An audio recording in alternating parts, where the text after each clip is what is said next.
want ourselves and say, hey! Jingle bells, jingle bells, jingle all the way. Oh, I thought it is to ride it and want ourselves and say.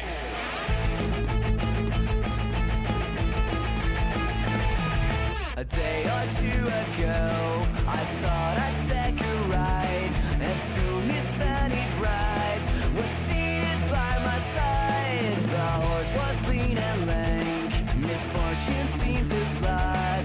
We got into a drifting bank and then we got upset. Oh, jingle bells, jingle bells, jingle all the way. Oh, I thought it is to ride in a one-horse open sleigh. Hey, jingle bells, jingle bells, jingle all the way. Oh, I thought it is to ride in a one-horse open sleigh.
Good morning, Rise and Freedom.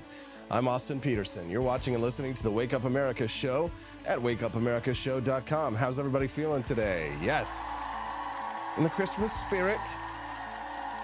What's up with Ebenezer Scrooge over there this morning in the Rumble comments? KV Andy saying, I understand being in the spirit, but Christmas music is among the worst. What? Don't believe, don't receive. Awesome Wake Up America show content. Glad to have you here on the show today. Love to have all of our guests joining us. The only thing I ask for, the price of admission, is just that like button as you file in. And if it's your first time watching and listening to the show today, I think that you're going to love it here. And if you do, make sure you subscribe to the channel. All right, we got lots to go today. Some great guests and some spicy content. Oh, yes, very spicy. First up today, Joe Biden hits record low. Biden gets especially low marks on his approval ratings for inflation and immigration. Few Americans say he's paying enough attention to their concerns. Yes. We're going to talk about that this morning, and then we're going to move on to another big story with a guest who I'm sure has a lot to say about this. Tucker Carlson calls out DeSantis supporters as some of the worst, dumbest, stupidest people, nastiest, stupidest people over. And I quote, I'll play that clip for you. And then we have one of the biggest Ron DeSantis supporters in the country joining us at 7:30 a.m. this morning. We're going to hear from John Cardillo, who's going to be joining us at 7:30 to respond. Is John Cardillo one of the nastiest, stupidest people ever? It's just funny because I did write an article in Human Events magazine about a month ago about how bad Ron DeSantis supporters online have been. And then I guess Tucker Carlson must read Human Events because he probably saw my article and was like, oh, well, so this just confirms it. So if Austin says it, then it's safe to say, right? That's correct. That's correct. All right. So I'll play that clip and we'll have John Cardillo. What? Austin, be careful with the switch buttons there. But there you go. Is everybody enjoying the assault gnomes there? So I think we sold out half the inventory yesterday. For some reason, people just love the assault gnomes. And we got only, 20 of these in stock. And I think we sold 10 of them yesterday. So if you want to get an assault gnome, you better get it quick. I'm going to the post office as soon as the show is over today to mail out boxes and boxes of assault gnomes. So if you guys do want them, then make sure you. Camellia Peterson. So Camellia is going to join us this morning. Obviously, she always comes in on Tuesdays and Thursdays. But this article got me laughing yesterday because this is kind of a new trend going on online where women reveal their icks. And if you're not like me, like my wife and I, we always love to watch when we're not watching high-minded documentaries or The Crown on Netflix, then we're usually watching like stupid internet videos, like cuts from podcasts, like the Whatever podcast. Mostly it's like young like chicks being embarrassed on camera for being dumb. But there's this new trend that's been going around for the last several months called icks, where women reveal like what is it that men do that give you the ick. So I think it's actually a good question, ladies. If you want to text into the show today, reveal your ick, then you can. What is it that a guy does that gives you the ick? And icks can be anything, just like anything. It's a turnoff, right? Essentially. So we're going to talk about this because the New York Post article that was going viral yesterday is women reveal their icks for men. What kills their lady B words? Lady B's. What is it? Something that a guy gets when he's really excited? But it's called a lady B word. Anyways, so we're going to talk about that with Camellia Peterson this morning at 8 a.m. Central Time. Ladies reveal their icks. You can text the show. Let us know what's your ick at 573-319-1586. That's 573-319-1586. And speaking of that phone line today, we're going to do something very rare. And at 8:30 a.m. today, and I don't think I've done this since maybe we did the very beginning of the show, we are actually going to take callers on the show today. Yes. And I'll explain to you again, I'll explain this a couple of times to the show how it's going to work because obviously I don't have a producer, so I don't have somebody to screen calls for me. So here's how I'm going to screen the calls. If you would like to be a guest on the show today, talk about whatever it is that you like or whatever you think is interesting in the news, then I'm going to give you the phone line. It's the same number as the text line that you text me at, and you'll be able to call into the show at that line when I go to the commercial break before I start taking calls. All you have to do is just text that line, say, hey, Austin, I want to be a guest on the show. I'd like to talk to you. I'd like to talk to the audience, et cetera, et cetera. And this is the topic I'd like to discuss. So when you text me during that commercial break, I'll be able to say, okay, this is a good conversation. This is one that I'd like to have. So I'll be able to screen those calls.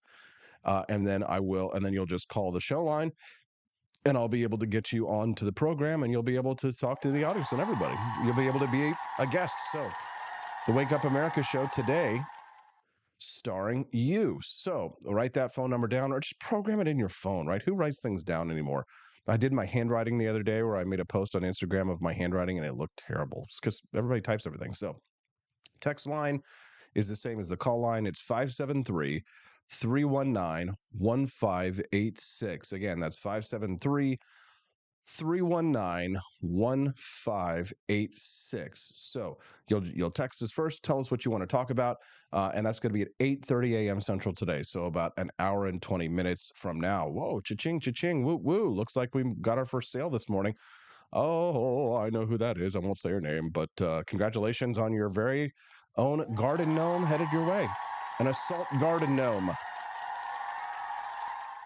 on its way to your door at apforlibertyshop.com. Yeah, those garden gnomes are going to go fast, everybody. So that means we only have like 9 garden gnomes left. So if you want to get a garden gnome, you better get them quick because they're selling out at apforlibertyshop.com. That's AP, the number 4, apforlibertyshop.com. Don't they look nice in front of our coffees? Yeah, get some coffee too while you're at it. Okay, the big news, Joe Biden's approval rating hits an all-time low in a Monmouth University poll, including particularly poor marks for his handling of immigration and inflation. Duh, no kidding, duh. Only 3 in 10 Americans say that Biden is giving enough attention to the issues that are important to them, which is worse than his predecessor, Donald Trump. Public opinion of Biden's job performance currently stands at 34% approve and 61% disapprove. Yeah. They're going to be running around the White House this morning with their heads cut off. I promise you, they're not happy. Karine Jean-Pierre is going to be spinning like crazy. Oh, and speaking of Karine Jean-Pierre, Jean-Pierre, I'm going to have to do this on the fly. So you guys, unfortunately, are going to have to watch me do this. But it was a very busy morning getting everything ready to do like all the new music this morning for you. Here is Karine Jean-Pierre, but she doesn't look exactly like she usually looks. Take a look and a listen to the White House press secretary. You know, there's been zero evidence. You can ask me, how can Obama be the hidden puppet master for this administration? But there's no evidence. There's no evidence. There's no evidence that Obama is Joe's puppet master. There's none. Absolutely none. None. And that is just a fact. You can't say that it looks like my hair is the dirty mop the janitor is looking for. You can't say that it looks like I lazily slapped on some of Big Mike's lipstick and horrific eyeshadow. Don't even look that close. That's a waste of time.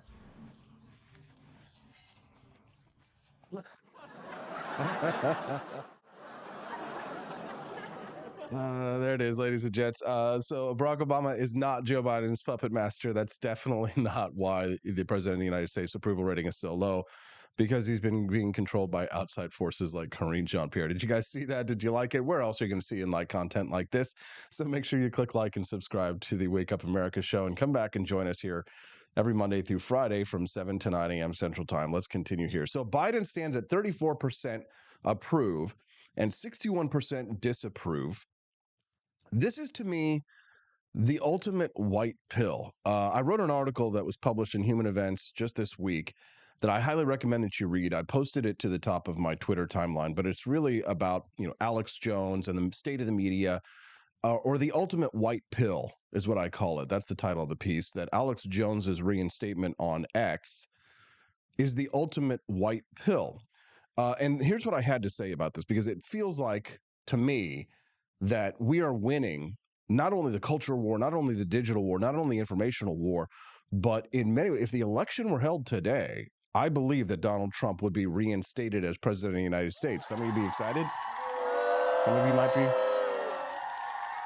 Yes, I know that we've got some DeSantis supporters out there for sure, and the election is not over. We are going to hear from John Cardillo this morning about what he thinks about how the primary has been breaking down. But the legacy media had this collective panic attack over the last week when Alex Jones was restored on X. Lefty journals were saying things like, everybody who gets killed in a mass shooting that will ensue now that Jones is back, Elon Musk is going to be responsible for all those people that are going to be killed because Alex Jones is back on X. I mean, that, a tad hyperbolic, right?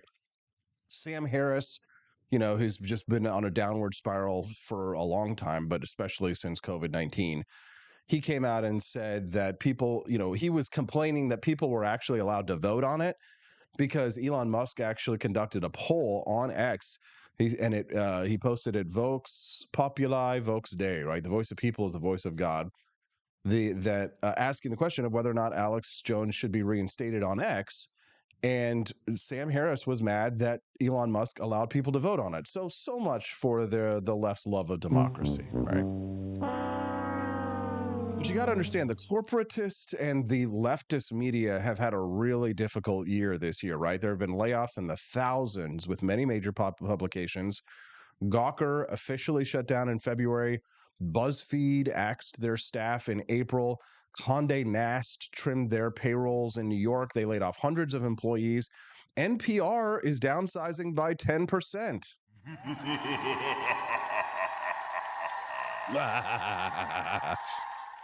And Vox Media, 4% decrease as well. And that's just the online news, right? TV news is even worse. I mean, ask yourself, does anybody even watch Meet the Press anymore, right? The mainstream media is failing in that in terms of the mainstream, like they don't matter anymore as much in the marketplace of ideas. Alex Jones is flourishing in the marketplace of ideas. Now, here's the thing. I love to pin my woes or my enemies' woes on their ideology, right? Go woke, go broke.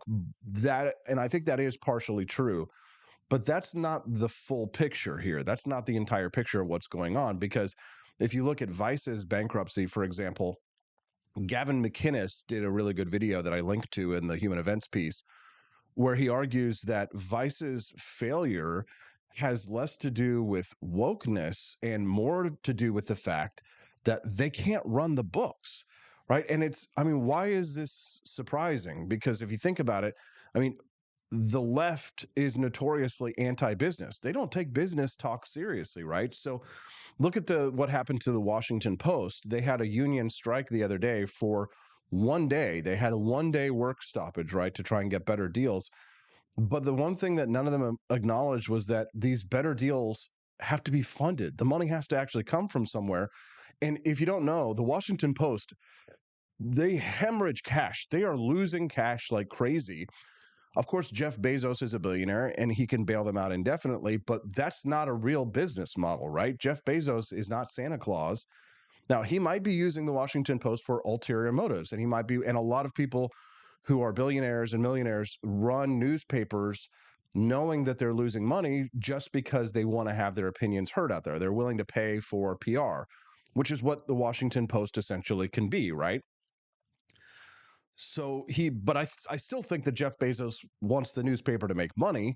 Who doesn't, right? The Guardian newspaper in the UK is another perfect example of that, where that newspaper loses money like crazy, and it can only stay alive through the funding of leftist elites.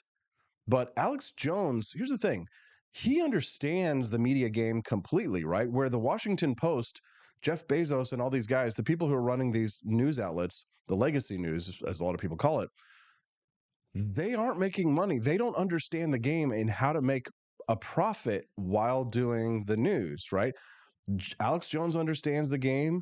Tucker Carlson understands the game. I would, not to pat myself on the back or anything like that, but we're not losing money here over at the Wake Up America show. Yes, we are a two-person operation, me and my wife, but maybe that's what you have to do in order to be profitable. You can't run a newspaper like the Washington Post with hundreds of reporters and journalists. And people will say, "Oh, it's the death of journalism. You got to have reporters to go out and to do all these news stories and things like that." People cover those news stories for free. They pull out their phones and they show what's happening in the world. Now, listen, I don't want to get into a big debate about what's real journalism, what's not real journalism. But the fact of the matter is that the legacy media is dying, I think, in large part because these communists don't understand business because they don't like business. So they don't set up business models that will actually be profitable. And here's the thing. In terms of influence, if you are a Republican presidential candidate, who are you going to want to be interviewed by? Jake Tapper or Morning Joe on MSNBC, or Tucker Carlson? Isn't it obvious, right?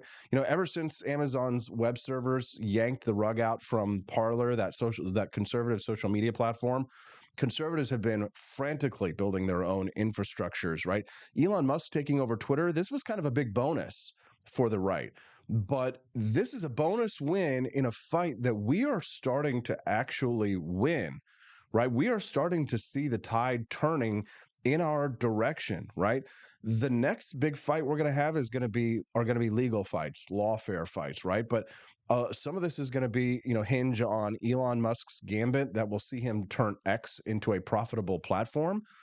Will he be able to succeed against boycotts, advertiser boycotts? We're already starting to see some advertisers are coming back to the platform.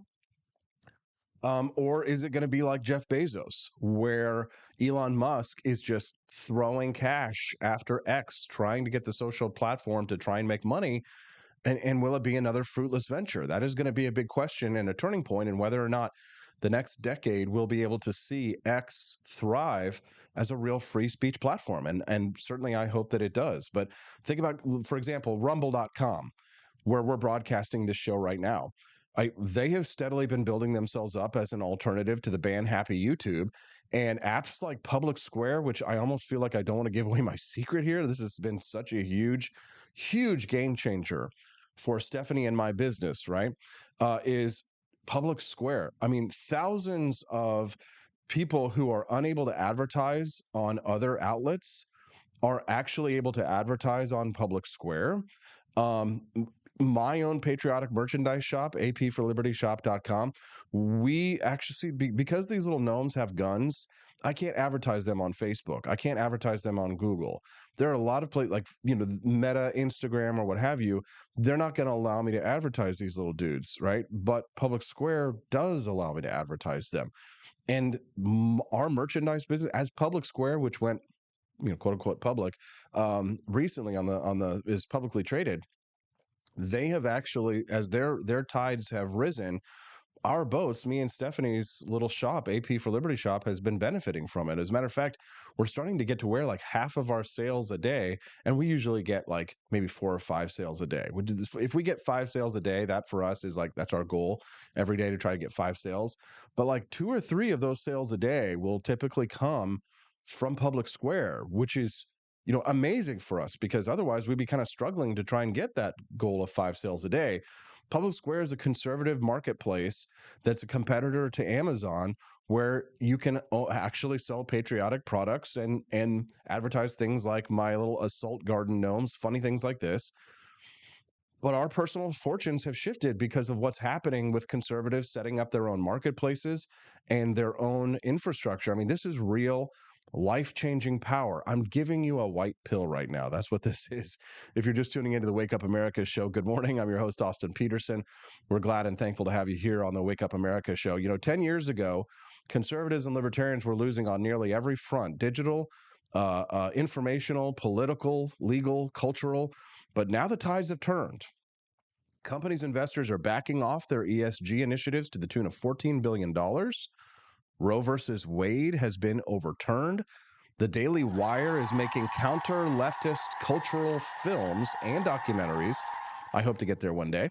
Alex Jones is back on X. And if the general election were held today, Trump would be restored as president of the United States. Battles are being won. The advantage is turning back in our direction.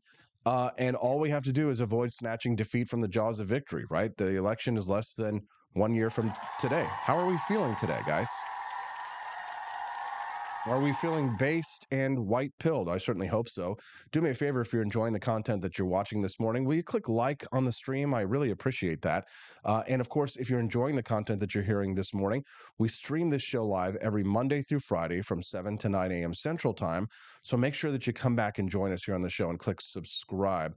Appreciate all of our friends who have helped us get to this point now where we're growing with so many new friends. So, all right. So Tucker Carlson comes out and attacks Ron DeSantis supporters, calling them some of the nastiest people ever. I'll tell you what, I'll just go ahead and play the clip and let you guys hear what Tucker Carlson has to say, and you can react to it.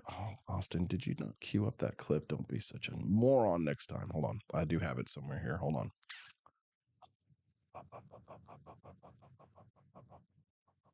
Here we go. Oh boy, John Cardillo is really excited to be on the show today. Oh boy, he's got a lot to say about this. Okay, here we go. Take a listen. Can I just ask a question, since you all are so on the internet and like I'm not that much? You really get the sense that Ron DeSantis, who I liked as governor, the people who represent him online are the nastiest, the stupidest, and the most zero-sum people I've ever seen in my life. And I don't think that reflects him, but it's like, this is kind of small ball. And by the way, these purported conservatives, Ron DeSantis changed his view, and I like him, okay? I think he's been a good governor. I just want to be clear about that. I know him personally, I like him. But his donor, Ken Griffin, told him to change his view on Ukraine from it's a regional conflict we shouldn't get involved in to it's a super important thing, we should send more money. One donor got him to change his view, and all these so-called conservatives are supporting that like it's the most important thing ever. Like, who are these people and what is their problem? Like, what is going on with them? It does reflect on Ron, because Ron should have fired the people running his campaign a long time ago. Look, I respect that he wanted to launch his campaign on X, on Twitter Spaces at the time. Agree. And it failed miserably. This is a mistake. And now you've got, look, I know a lot of people groan, but a lot of people laugh. The high heels, boots scandal. I mean, who's giving this guy advice, and why does he keep taking it? Because I will say it politically and policy-wise, we love Ron DeSantis. Yeah. He's done an amazing job. I agree. But his campaign is a train wreck. Yeah. See, now this is exactly what I've been saying. And DeSantis supporters, they don't seem to want to hear it. Well, guess what? We've got a DeSantis supporter, one of the biggest DeSantis supporters out there, John Cardillo from Florida, joining us live in 5. Don't go away. Just head over to apforlibertyshop.com. Do a little shopping in the next few minutes. Get yourself one of those assault garden gnomes, and we'll be back on the Wake Up America show at wakeupamericashow.com.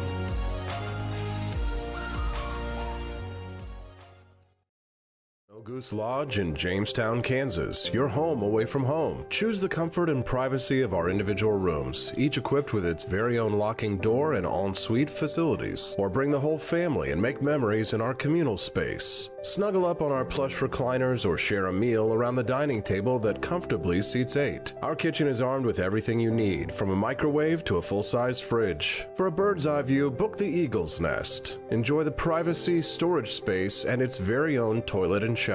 For just $450 a night, reserve the entire lodge. Perfect for reunions or retreats, accommodating up to 8 guests. And remember, Snow Goose Lodge is a haven for kids and dogs alike. So bring the whole family. Book your stay now and get 20% off your first booking using the code WAKEUP.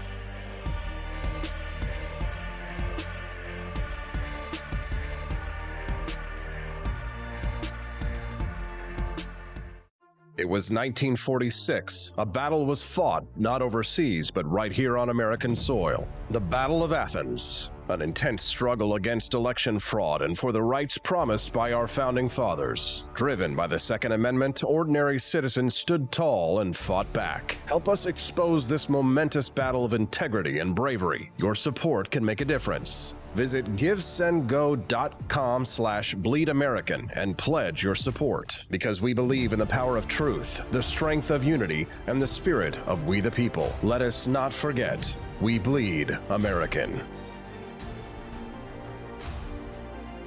Fire.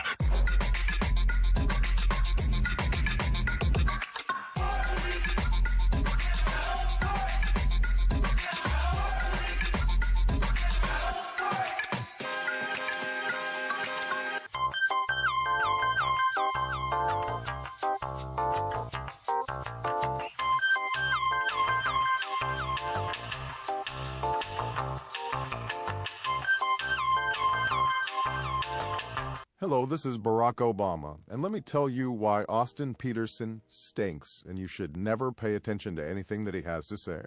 First of all, he's a libertarian, and we all know libertarians are idiots. They don't realize how important government is to everything that we do. I recently became aware that Austin has opened up a libertarian shop at apeforlibertyshop.com.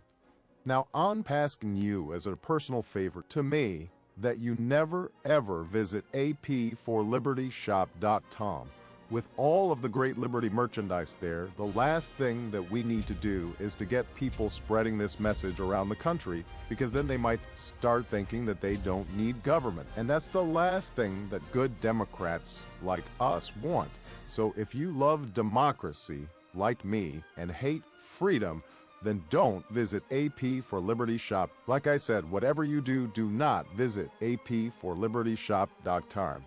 I'm Barack Obama, and I approve this message.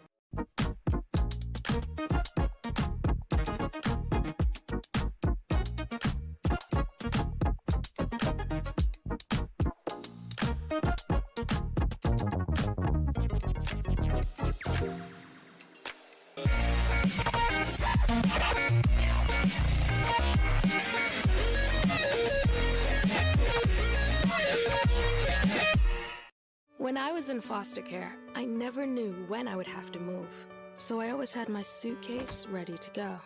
Then one day, I was adopted. My new parents opened their hearts and home to me.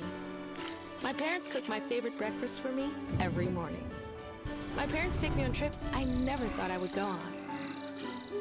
They gave me a home and an even better reason to use that suitcase. My parents aren't perfect, but they're perfect for me.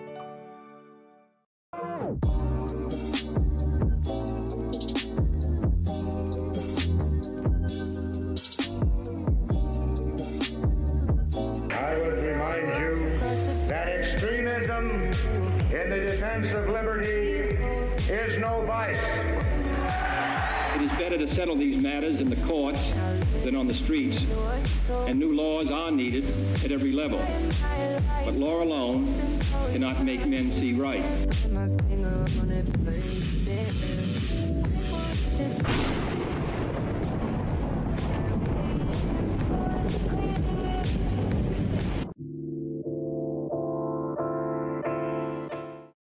Would you vote for Trump if he chose Nikki as VP? And would you guys vote for Trump? Well, that's the question that I asked you specifically. Well, I would not only not vote for that ticket, I would advocate against it as strongly as I could. Wow. Yeah. Well, that's just poison. I mean, here's someone who's actively opposed to the interests of the country I grew up in, who endorsed the BLM riots, and who is not only is not left, but is neoliberal in the darkest, most, speaking of nihilistic way, and has no real popular support. Is a creature of the oligarchs. So yeah, that would be reason to oppose the ticket. Even Trump, Haley is a no-go. Nikki Haley. He would get assassinated immediately if that were the case. Yeah, and by the way, I just can't imagine a world where that could happen. That would be so crazy. I mean, anything could happen, of course, but picking Nikki Haley, who's utterly treacherous and utterly dismissive of like the interests of Americans. Yeah. It's a no-go for me, but it's a yes for BlackRock. That's good, Luke.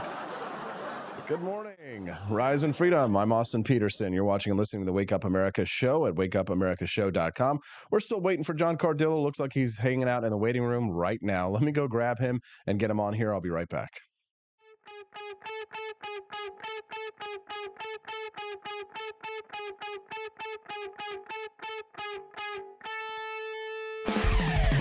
Dashing through the snow in one horse open sleigh, o'er the fields we go, laughing all the way.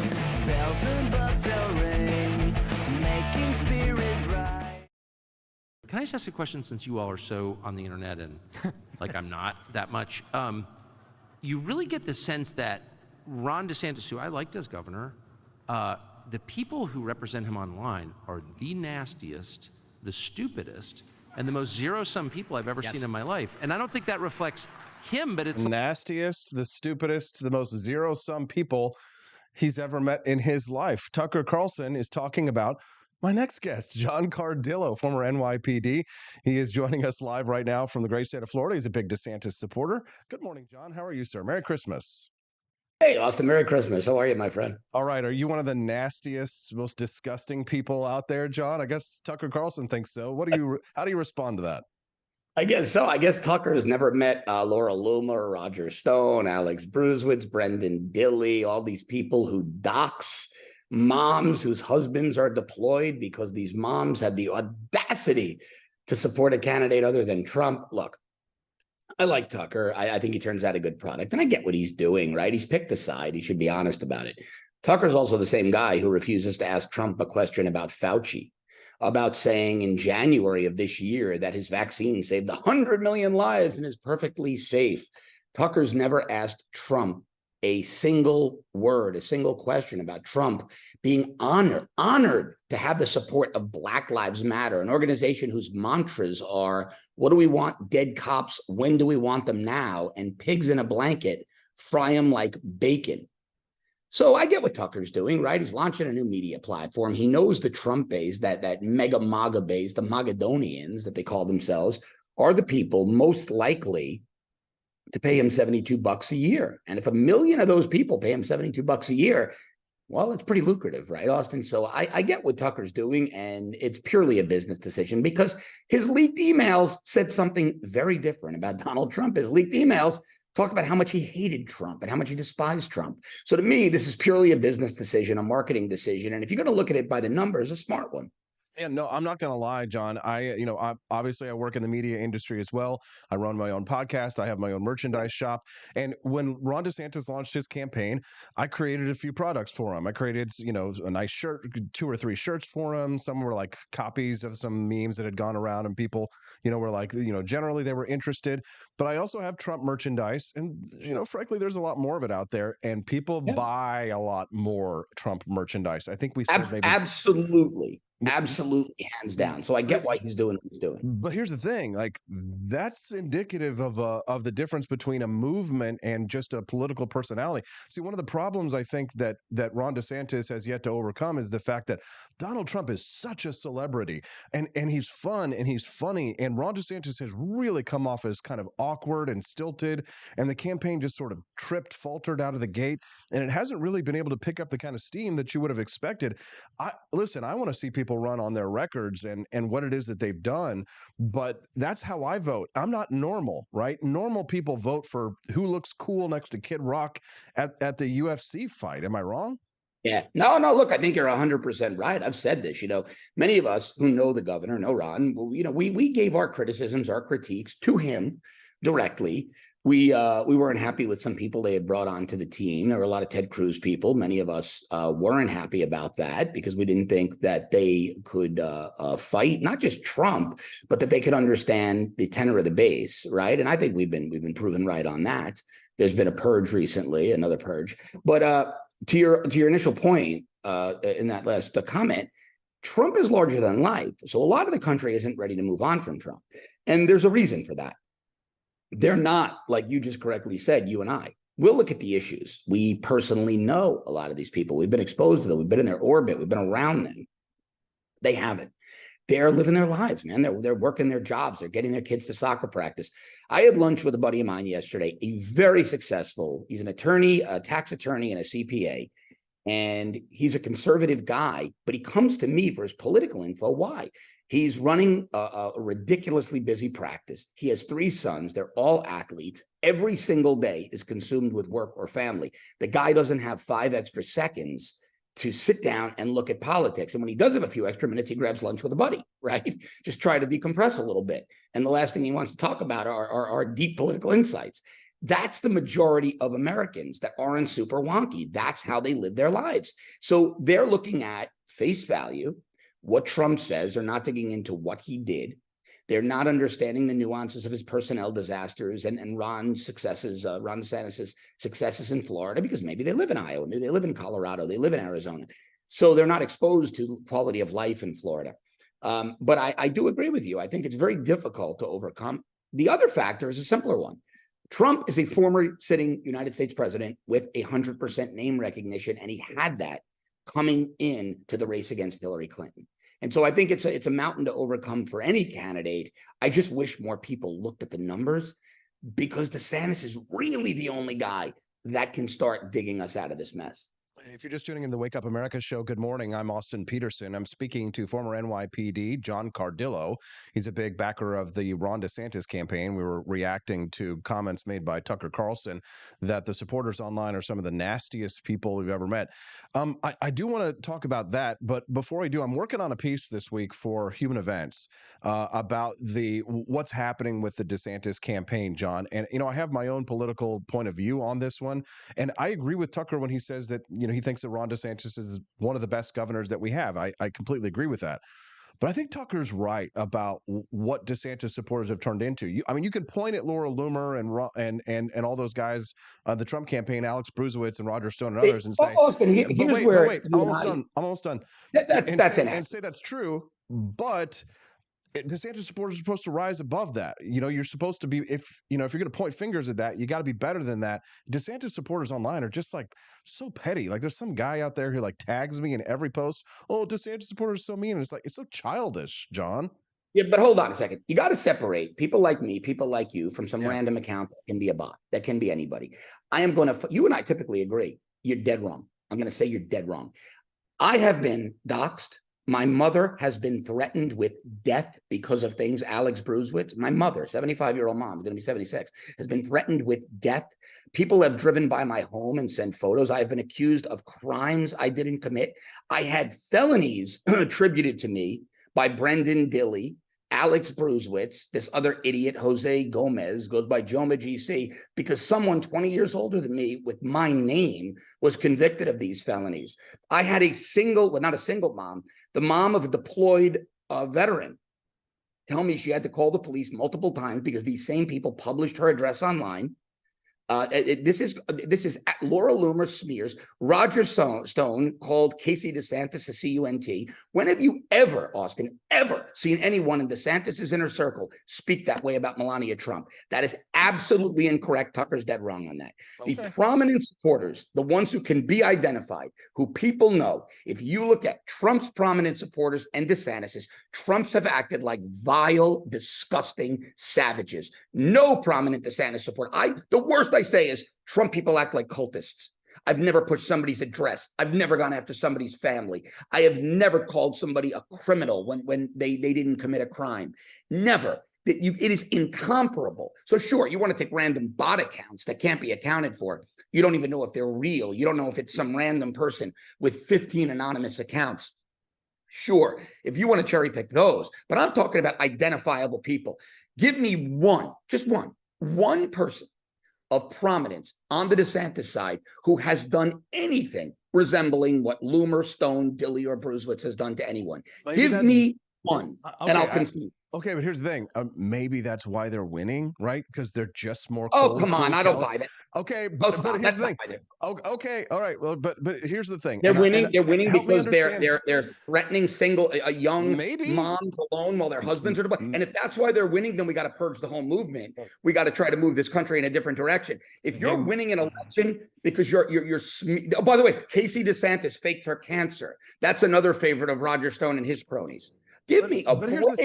But this is the thing. But you guys knew this going in. I mean, remember when what Donald Trump said about Ted Cruz and his wife and his dad, killing JFK or whatever, all this kind of stuff.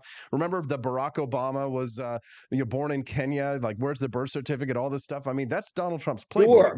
But here's my question specifically, because the latest explosion that I'm writing my piece about this week is the Jeff Rowe story. And this is, most people who listen to the show possibly, are probably not insiders in politics. I know Jeff Rowe because I campaigned against him when I ran for Senate. He was supporting Senator Josh Hawley's campaign. They call him the angel of death when it comes to campaigns. I mean, if he can't win you the race is not winnable. Why did he leave? Why did he quit working for DeSantis as an outside consultant? What happened there? Because that's kind of a canary in a coal mine, at least from my understanding of politics, is it not?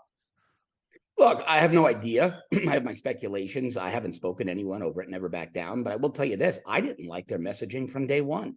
So as successful as Roe has been in some areas, and as successful as Axiom, his firm, has been in many other places, they haven't been. I thought the The messaging was stale. I thought it was too tepid. They were afraid to go on the attack. So I wasn't a fan of what Roe and his team were doing. And I think a much needed change occurred over there. I suspect it was because of that.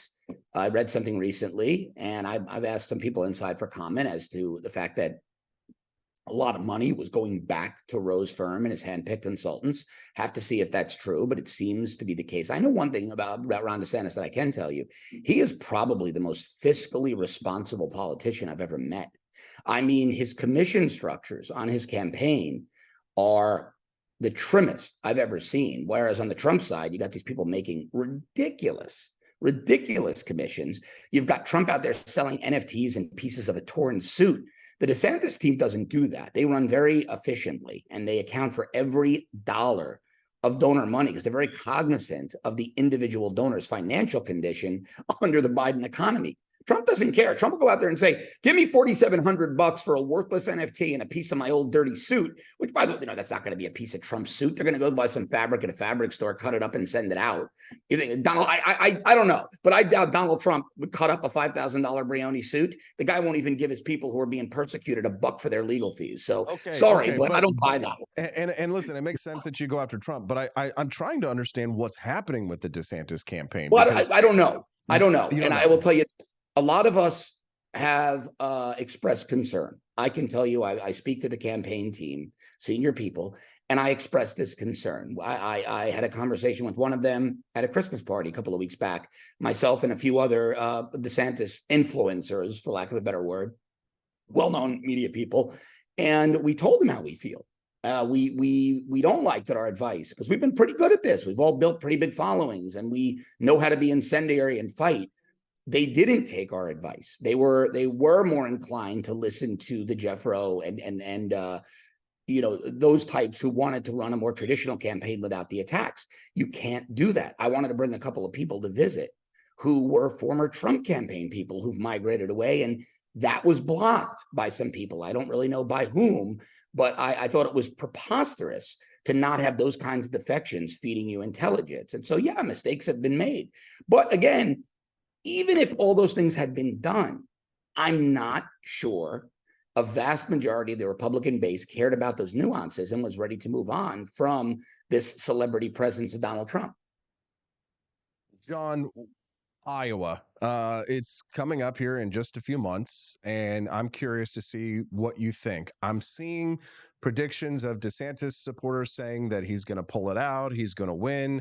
I kind of as a joke, I retweeted somebody the other day who said DeSantis is going to win Iowa, where I said Vivek Ramaswamy is going to win Iowa with 100% of the vote, and America will immediately become a Hindu nation. Obviously, I'm joking, but it just seems a little delusional. I mean, I don't know. Listen, maybe the polls are wrong, and I hate polls, and I don't want to believe them. There's the election betting odds; people are betting their own money on it. I don't see it happening. How do you feel about his chances? Actually, be real with me, okay? Hey, look, I like his, honestly, forget who I support. I like his chances in Iowa. And you got to look at, in 2008, Hillary Clinton was supposed to clean sweep Barack Obama. In 2016, Donald Trump was supposed to win like 2 states. So if you look at the samples of these polls, they're tremendously flawed. They're like 500 samples of 500, and 99.6% of the respondents aren't responding. So you're getting a minuscule percentage of respondents, and you have to bake into that, if you're an honest analyst, whether or not they were responding and turned it into a push poll for Trump. But who knows? Now, what I will tell you is I've spoken to some pretty savvy operators on the ground in Iowa who all tell me that in their minds, DeSantis will win Iowa. But so what? If he wins Iowa, does that mean anything for the contest that come after? Ted Cruz won Iowa. Mike Huckabee won Iowa. And so I think people look too much to Iowa. It hasn't been a barometer of who ultimately wins the presidential primary. I also think there's another variable that no one is factoring in. Now, the judge in D.C. Pretty much guaranteed there'll be no criminal trials prior to the election, right? She pushed that back. We're waiting for SCOTUS to rule on that obstruction issue. And the Court of Appeals then has to chime in on whether or not the immunity issue. Can Trump be prosecuted federally for things he did as president? That all said, everybody is ignoring the crippling pressure one criminal proceeding puts you under.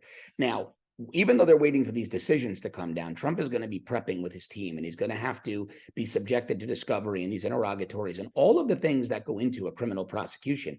Add to that the multiple civil lawsuits. Add to that what I thought was a preposterous ruling by this jury in D.C. that Rudy Giuliani owes $148 million. Now, that's got to be weighing on Trump with regards to the Georgia prosecution, because Georgia jurors know about that. You're not going to find a juror on the planet that doesn't know about that verdict. And if you do find one, you don't want them on your jury because they're the dumbest person alive, right?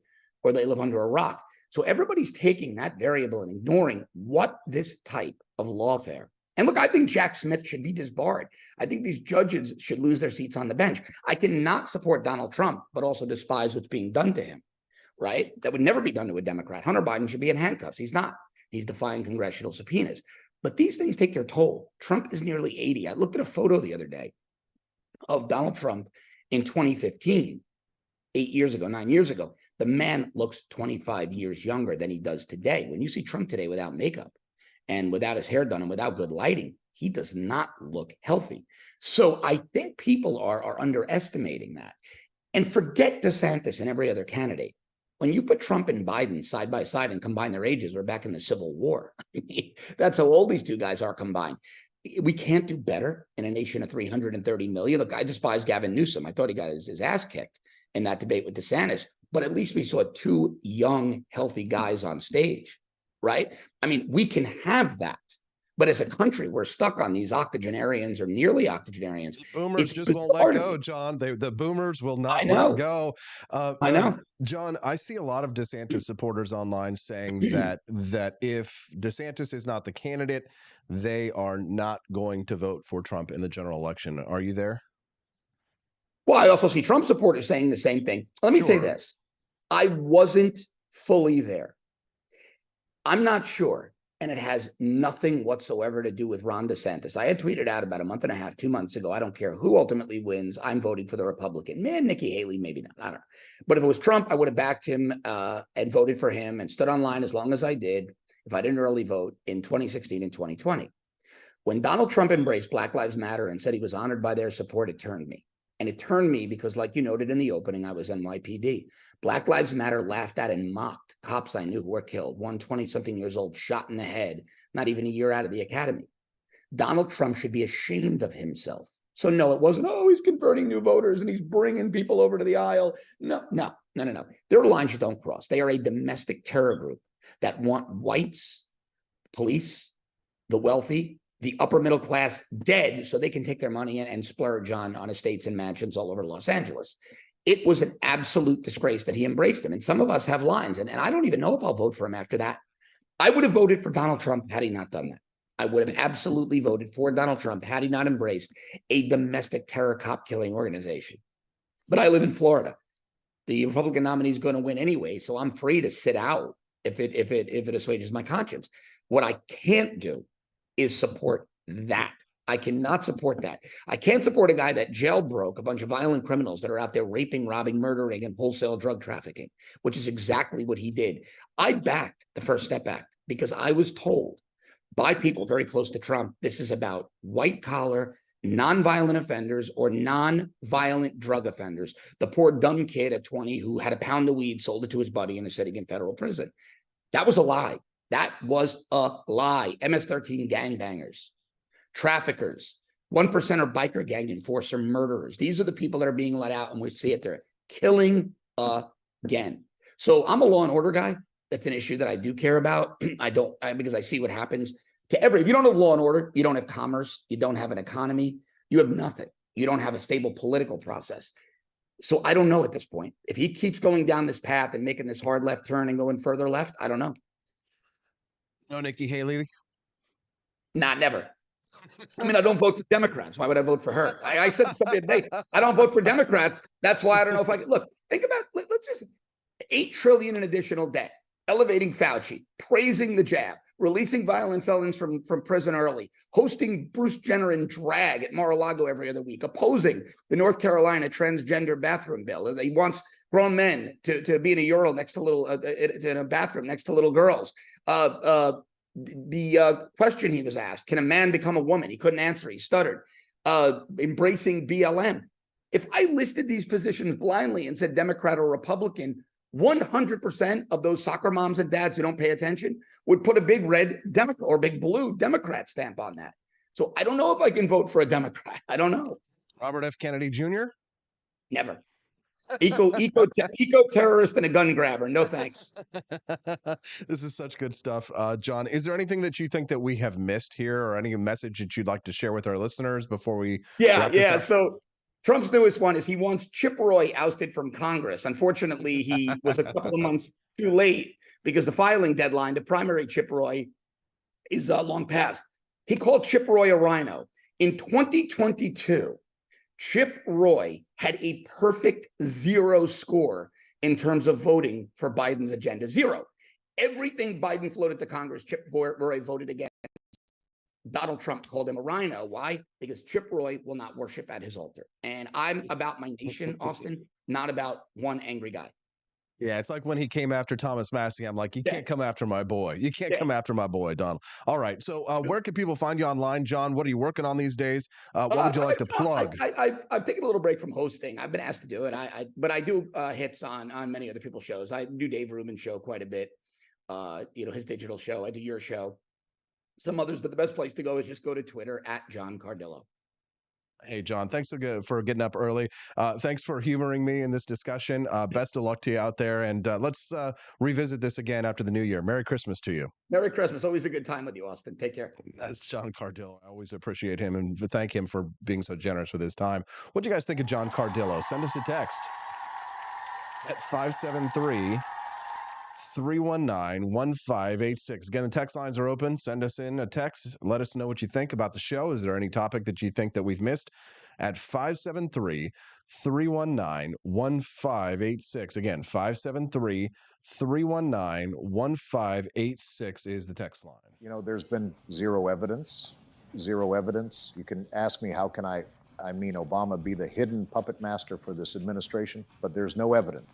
There's no evidence. There's no evidence that Obama is Joe's puppet master. There's none. Absolutely none. None. And that is just a fact. You can't say that it looks like my hair is the dirty mop the janitor is looking for. You can't say that it looks like I lazily slapped on some of Big Mike's lipstick and horrific eyeshadow. Don't even look that close. That's a waste of time. There's been a couple of updates for you before we go to commercial break and get Camellia to talk about icks. Don't forget that Martha's Mint, that delicious mint flavored coffee, which I'm drinking this morning over at apforlibertyshop.com, goes away at the end of this month. So if you are interested in trying it, or if you have tried it and you love it, do us a favor, head over to apforlibertyshop.com. Get yourself some Martha's Mint coffee. If you buy more than one box of coffee, FYI, the savings do add up. So head over to any coffee brand page that you go to here on the AP for Liberty shop. If you come down here and scroll down here, you'll see if you buy at least 2 bags of coffee, then you get a 3% discount. 3 bags, 5%. 4 or more bags of coffee will get you a 10% discount off there. So you go over here, you can say, oh, look, I want to try them all. Click all. And then here it'll say select your variant. You're going to want to choose either ground or whole bean. I'm a whole bean guy. I like to keep it fresh as long as possible. But most people like to go ahead and consume their coffee right away. So you can click ground or whole bean, try them all, and look at the discount that you get there. It adds up. If you wanted to try all of our coffee, and that'll be great for presents, for New Year's, for anybody. They're absolutely beautiful. As you can see here, I've got them displayed over on the camera. You can see those beautiful boxes that my wife Stephanie and I designed for you.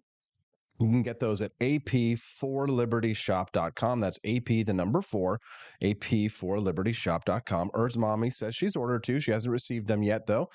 They should be coming soon. Hopefully you got a tracking number. Usually we provide tracking numbers in your email for the coffees. If not, Ers Mommy, let me know. Send me a text, and I'll make sure that we get your tracking number to you through email, because I imagine they're probably going to be there soon, because I know you ordered them like a week or 2 ago, so they should be getting there pretty soon.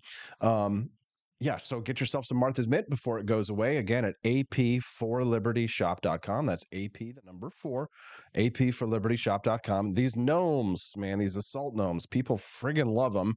they are going away too. Just because I only ordered 20 of these little guys because I didn't know how they would sell. Well, they're selling pretty fast and they take me a long time to get them. So if you want an assault garden gnome, then I highly recommend that you get it today because I think we only have 8 maybe left of the assault garden gnomes. So go over to ap4libertyshop.com, type in gnome. We've got quite a bit of gnome merchandise, gnome glasses, the 2 assault. We have Guardian of the Garden Gnome. That's the one that's laying down. And then we have the Gardener's Protector Gnome that you can get. He's the one who's standing up. So check out the Gardener's Protector Gnome. Stephanie took those pictures there. You can get those at ap4libertyshop.com. That's AP, the number 4, ap4libertyshop.com. All right, ladies, it's time. Tell us your icks. Studio, will you be able to order the mint this Friday? Yes, you will. So, you can do it on Friday. All right. What's the biggest turnoff? What is it things guys do that give you the ick? We'll hear from Camellia Peterson on that when we get back on the Wake Up America show at wakeupAmericaShow.com. The Cantina Crew, this is Elon Musk, the CEO of Twitter. And I just want to say thank you for watching the Wake Up America show. I've decided that Austin Peterson will be the new CEO of Twitter.com, effective immediately. First thing to do, though, is I've got to go and blast off into space.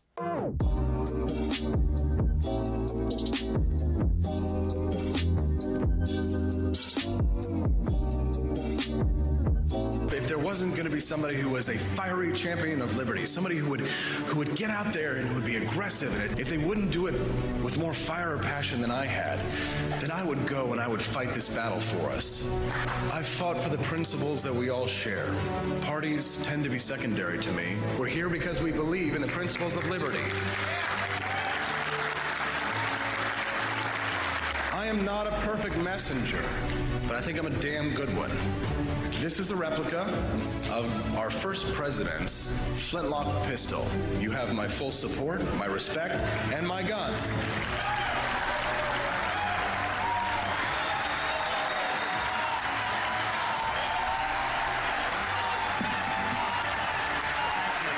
I think that the heart of my philosophy is much more libertarianism than well, that's the fashionable word these days, I guess. A conservative is no longer just that. He's a libertarian and always has been.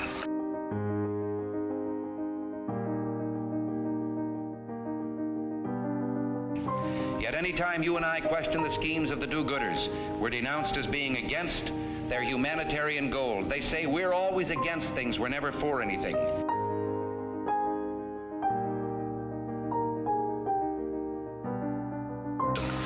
What is fascism? Fascism is private ownership, private enterprise, but total government control and regulation.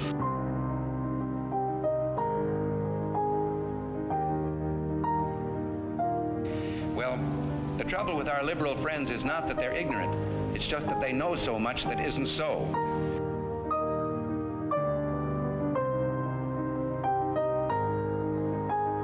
If we lose freedom here, there's no place to escape to. This is the last stand on earth.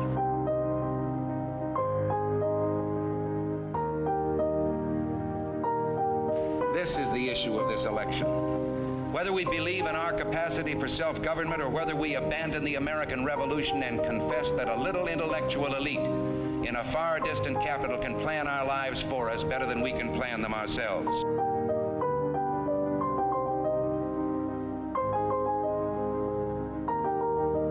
The conservative, so-called, is the one that says less government, get off my back, get out of my pocket, and let me have more control of my own destiny.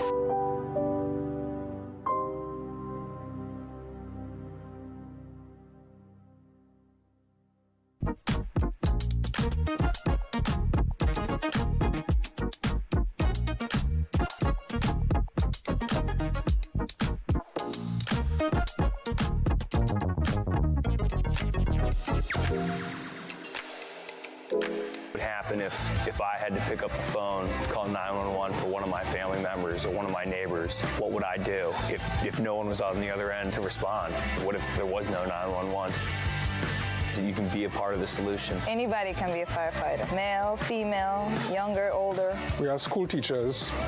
We have leaders in business. Is me, you, anyone that wants to be. There is no typical firefighter. Do you hate the deep state?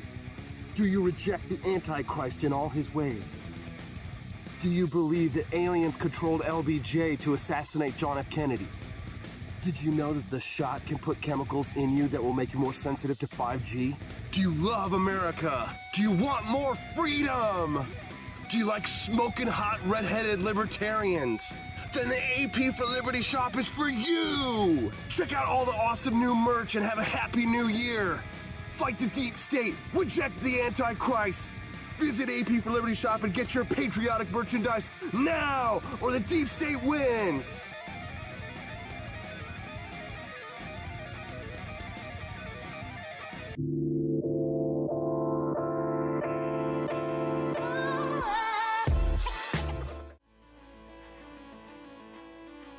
Good morning, Rise in Freedom. I'm Austin Peterson. You're watching and listening to the Wake Up America show at wakeupAmericaShow.com. We're glad and thankful to have you here. Merry Christmas.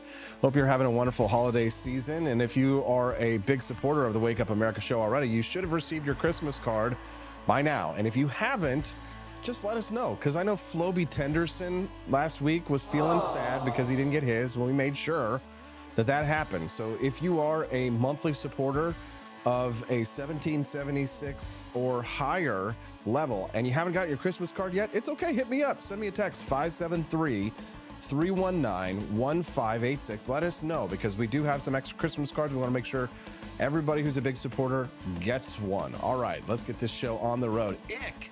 Ew. What is it, ladies, that kills your... All right, we're going PG-13 here. What is it that kills your lady boners? Ugh. See, with all the transgender stuff these days, I think that unfortunately now lady boners just has a different meaning, doesn't it? All right, well, I can't talk about this topic about the fairer sex without them being represented. Joining us now is someone who we love to see make blush every Tuesday and Thursday at 8 a.m. Central Time, and that is Camellia Peterson. Hi, CJ, how are you? Happy Tuesday. I'm well, thank you. How are you? Good. Good morning to all of our friends. One Lorenzo Samuel, first time joining us on the stream. We always like to greet our newbies, and Valley Parks as well. Nice to see you here. Awesome. Lorenzo says, good morning, AP. Nice to see you. Valley Parks says, Floby is a strong patriot. There you go. Okay. Camellia, icks. So I've been watching these videos online for the last few weeks. Stephanie and I love when we're not watching like the most high-minded cultural documentaries, right? We're watching the trashiest crap that you can scoop off of the sledgy, dredgy, like underneath your shoe stuck to the gum stuff on YouTube. Can I just tell you that when you and I were first becoming friends, I think that was something that surprised me more about you than anything. I was like, what are you watching? So it's okay. So that is funny that you bring that up, because I think I remember that you were shocked to see like the crap that I would watch, because I'll go from like watching like an in-depth documentary about Hugo Boss and his invention of the Nazi uniforms and like what that meant for their culture, etc. And then I'll turn around and watch like, whatever podcasts with like chicks getting embarrassed and like transgender gorlocks, but I do that so I can keep my finger on the pulse. I'm a talk show host. I'm going to have, I got to do that. So anyways, so icks, right? So this is kind of the new meme online, is girls reveal their icks for things like men who wear socks, men who wear their seatbelts when they're in their vehicles. So I guess the way we should start this, first of all, is what is your biggest ick from a guy? And then talk to us about this story. Okay, so I've never really thought about this in these terms, I guess. But I mean, I guess if there's, and I don't even know if I would call it an ick, but I guess if I have one thing that is just like, I don't care for, is like, I'm not a feet person, right? Like, just, like, like feet are You don't like feet? Feet are kind of gross, right? No. But I mean, I don't get the ick if I see somebody wash those socks, man. Okay, so you say you don't get the ick when you see like somebody with bare feet, or you do? No, like it's not that big a deal. I just don't want to have to like touch them a lot. So you would not suck a guy's toes if he asked. Oh God. So here's the thing, I'm reading through all of these things, including some of the things that you mentioned that, and I've been seeing this go around. It's like, ew, this is an ick. And I'm like, what is wrong with you people? First of all, and second of all, I feel like there has to be a meme. Surely somebody has created the meme. Yeah, that's like men exist, women ick. I mean, like seriously, right? So one of the YouTube videos or TikTok videos is some of the icks are like a young man putting away groceries in small no-show socks while walking around the apartment. Many of the responses to the video compared the man's feet to those of a ballerina. So he was walking around very delicately in his. So here's the thing. When I first read those words, I was like, no show socks, like what's the big deal with that? And then I will admit, I saw the picture and I was like, oh, those are a little unusual for guys for no show socks, because I was thinking like the no show socks you'd wear with tennis shoes or whatever, but these are like the no show like foot covers that women wear with heels and flats. Like they're really no show. They're like the teeny tiny ones. Like teeny tiny. Okay, so then there is a little bit of an ick factor there. There was a little. I mean, I guess I don't know if I'd call it an ick, but it was kind of like, oh, that's different. Oh no! I think I detect a lady boner dying right now. Ick. I could feel a little bit of an ick. Okay, now here's another ick that was listed here. New ick unlocked. My husband getting down from the top bunk. Wait for the toe at the end. So coming down the ladder of the bunk bed very gently and delicately, right? Not like hopping down like a man or like a gorilla, but like, carefully coming down the ladder on the bunk bed. Is that an ick? I have only one question. Okay, let's hear it. Why is your husband on the top bunk? That's all I want to know.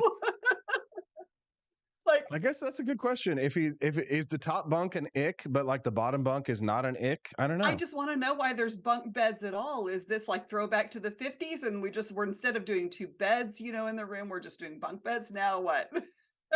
Okay, it's a legit question, but like I would always sleep on bunk beds when I would go visit my friend Joe's lake house in Delaware. Okay, yeah. So okay, but I would sleep on the bottom bunk. Maybe is I guess top bunk is more like, hey, I'm a child, I'm a little kid, like, oh, I call top bunk. Oh. But like if you're a man, you should sleep on the bottom bunk. Well, usually you would think it would make more sense anyway for the man to sleep on the bottom bunk because generally they're heavier. I don't know. See, there you go. Okay, that's a good one. All right, so that's an ick, right? One week in marriage having doubts, she says. Okay, so here's another ick that a wife says that she unlocked. New ick unlocked. My grown 6'3" husband cuddling his mommy, and she shows a picture of him laying on the couch with his head on his mom's lap, cuddling his mommy. New ick unlocked. Is that ick? I don't know. I don't really care. I mean, every family's relationships are different. Some families don't hug at all. I always thought that was odd. My ex-husband's family did not, they didn't do that. My family did that constantly. But there are families who are a lot more affectionate. So, like that physical closeness is not a big deal. Attached to the boy, that's a potential ick, which I think anybody could find understandable. Now, Renee Ellis, she says smelly is ick. If he's smelly, right? So just like that natural masculine BO scent, which full disclosure, Stephanie loves it when I stink. She loves the man stink. I don't know what it is. And I don't stink that often. I don't stink that often, but like, I get out of karate sometimes, right? And I stink, right? But she's like, oh, give me that man musk. But like, it looks like to you is like it's an ick. I never really thought about it, to be honest. I guess I'm kind of neutral on it, but I wouldn't have said it was something that was a turn on necessarily, I don't know. So wait a minute. So like if a guy gets out of the gym and like you go and like you meet him up for coffee and stuff like that, and like let's say it's not like obnoxious, like basement dweller, week-long shower, but like a healthy masculine scent after a workout. That's an ick. It's not an ick. I mean, like, it's just something that is, and it's fine. It's not necessarily like it can be not a turn on, but also not an ick at the same time. There is, kind of like neutral ground here. Okay, good to know.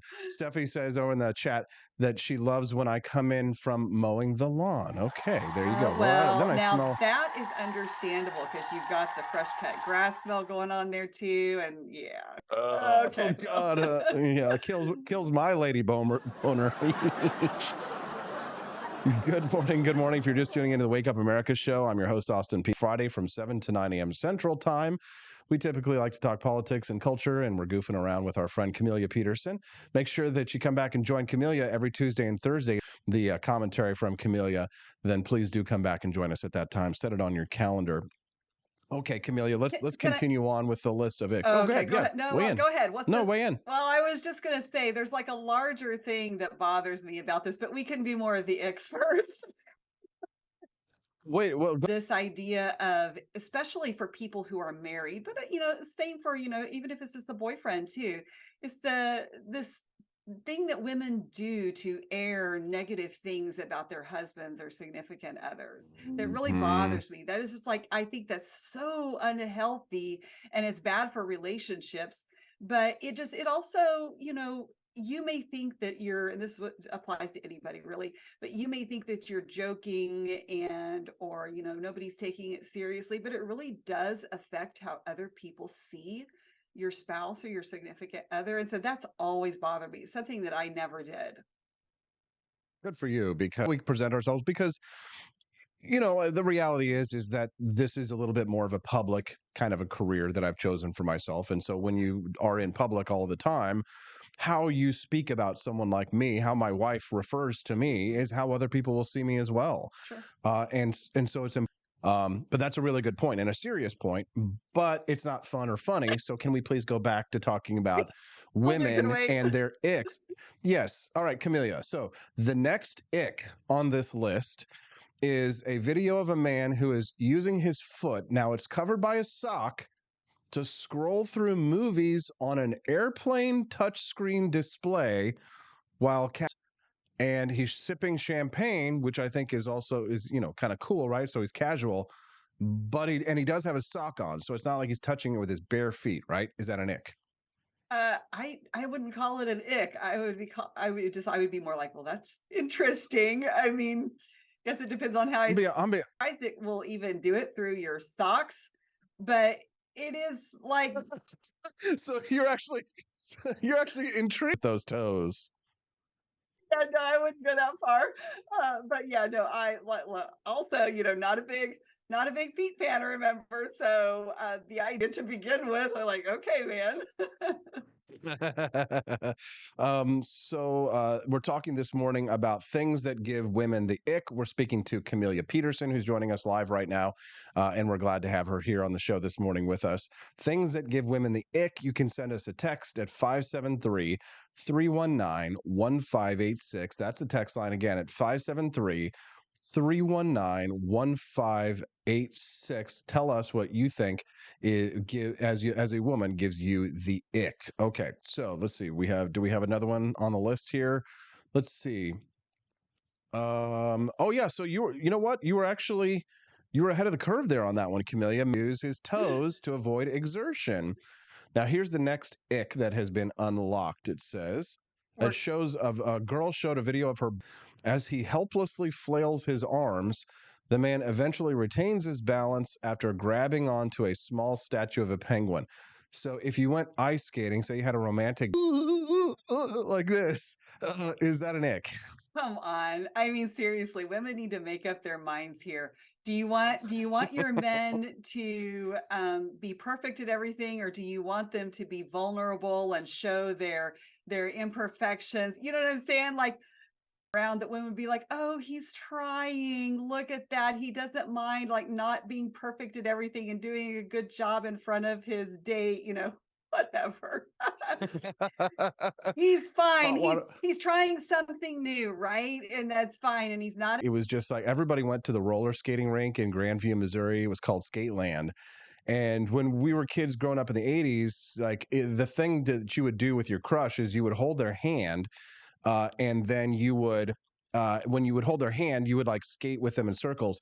And before I learned how to roller skate, it was like, oh God, like I would fall on my ass in front of these girls that I was so, enamored with. And I felt so stupid. And I just knew it gave them the ick. I knew it. Jamie totally got the ick. So here's the thing, though, that it should not be an ick, because that means that he has the confidence you to see him falling and fumbling. So there you go. There's positive spin on it.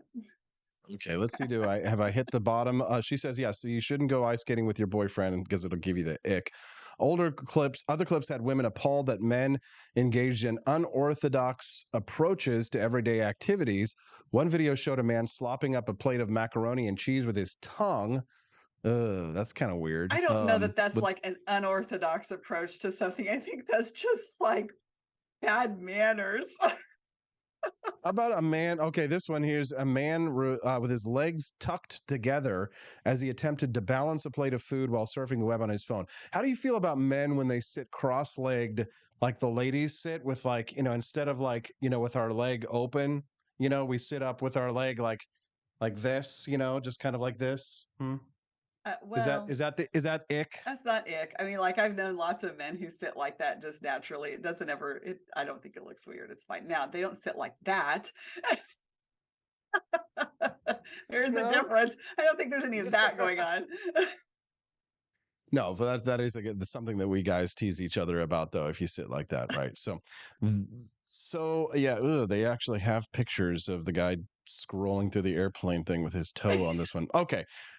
Well, listen, we've got just a few more minutes left until we get Dr. Bob Onder on the show this morning, who's running for lieutenant governor in the state of Missouri. A little surprise guest. If I missed that, you were having him on. That's cool. Yes, so did I. I forgot. But I got thankfully I have the alert set on my phone. So Dr. Bob will be on in about 5 minutes. Okay. But the last thing here that we wanted to discuss, sex in the Senate is bad enough, but claiming you're the victim, that's truly shameless. Yes. That young Senate Democrat staffer who was caught filming himself having with his non-lady boner, actual man boner, is claiming he's the victim. Your reaction, Camelia? Yes, and I think that lots of things have been said about this that are entirely true, but there's this article in the Post that you had sent me, and somewhat surprisingly for the Post, there are a few lines in it that I think were pretty profound. I think is probably the most important part of this. The most important angle on it is that one of the things that this writer says is that this latest sex scandal is further evidence that nothing is sacred anymore. No institutions, protocols, or duty, all are plucked of meaning and reverence, downgraded to the importance of a rest stop bathroom. And that the only thing our society now holds to is victimhood, and it is to be invoked at any chance to shift blame. And I think that really sums up where we are, right? That's so true. I mean, there's nothing that's sacred anymore. Live by the sword, die by the sword. Apparently he was known for this kind of stuff, and he just got a little edgy one too many times. That sounds like me in my life, except I wouldn't do something like that in the Senate. Camelia Peterson, anything else that you want to share with our listeners before we let you go today? Well, I would just say, I know everybody's tired of hearing about politics right now, and it's almost Christmas. Everybody's getting to that mindset. So relax, enjoy your time with your family, and just ignore all of this other stuff, except for from 7 to 9 Central Time in the morning. And then it's okay to talk about it then. You just ignore it the rest of the time. Follow her on Twitter/X at Rare Camelia. That's at Rare Camelia. She joins us every Tuesday and Thursday here on the Wake Up America show. Thank you very much. We appreciate you, Camelia. Have a great day, we'll see you on Thursday. Yes, bye. Yep, have a good one. All right. What'd you guys think of Camelia Peterson? Isn't she great? You can text the show and let us know at 573-319-1586. That's 573-319-1586.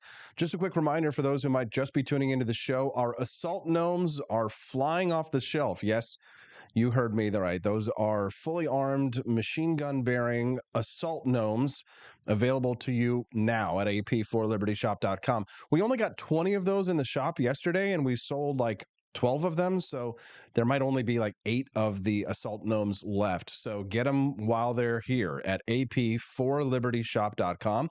That's AP, the number 4, ap4libertyshop.com. You can get our awesome assault gnomes. And while you're there, why don't you grab yourself a delicious box of Founding Flavors coffee. Also exclusive to ap4libertyshop.com, our Washington's Revolutionary Roast, as you can see there, is delicious. A nice medium roast. Electric Elixir. There's Ben Franklin sitting there in the Declaration of Independence meeting room, and there is John Adams right next to him there, where you can see he's at Boston Harbor enjoying a delicious cup of patriotic perk. And my favorite of all of the roasts that you can see there is Thomas's Painkiller Coffee. Thomas's Painkiller Coffee is a Colombian single origin coffee. It's absolutely delicious. And over there, you can see that on this screen, Jeffersonian Java as well. That's the light roast. That's the one, if you're a caffeine lover, then Jeffersonian Java is the one that you want right there. Jeffersonian Java is light roast, which has the maximum amount of caffeine. Try them all and give them away as gifts over at ap4libertyshop.com. That's AP, the number 4, ap4libertyshop.com. All right, well, maybe I'm not the only one that forgot that Dr. Bob Onder is supposed to be on the show, because I haven't heard back from him when I texted him. I'm going to go see if I can get him on. If not, then we're going to have you guys do a call-in show, and it'll be you on the Wake Up America show when we get back on the Wake Up America show at wakeupAmericaShow.com.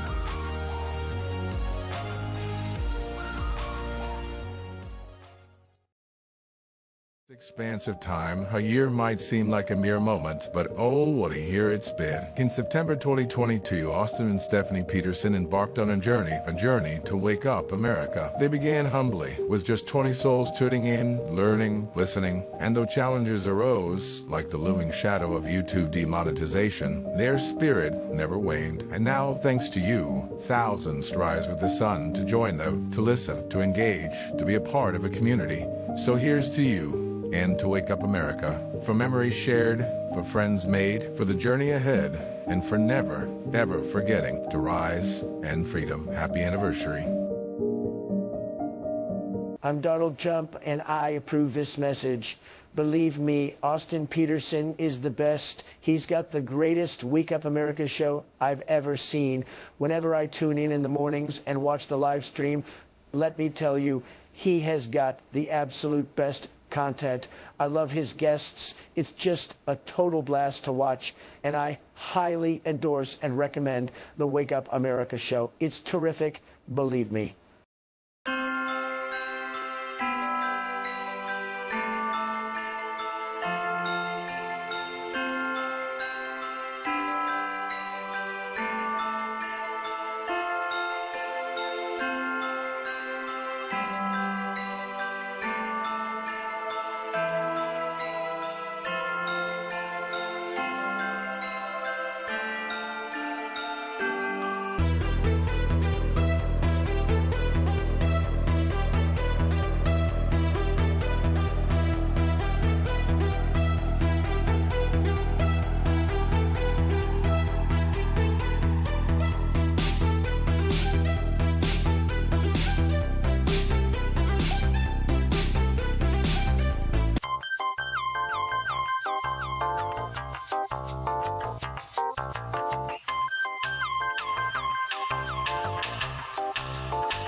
I'm a public defender. I am a public defender. I'm proud to be a public defender. 80% of Americans accused of a crime will get appointed a public defender. Everybody from a speeding ticket to capital murder. For every dollar we spend on public defenders, we spend $3 on prosecutors. Public defenders have to do pretty much everything on their own. Social workers, counselors. Investigating is another piece of it. The average public defender holds 300 cases annually. You never feel like there's enough time. Public defenders have health issues all the time. A lot of people give up and say, I can't do this work anymore. Gideon's Promise trains, mentors, and supports public defenders.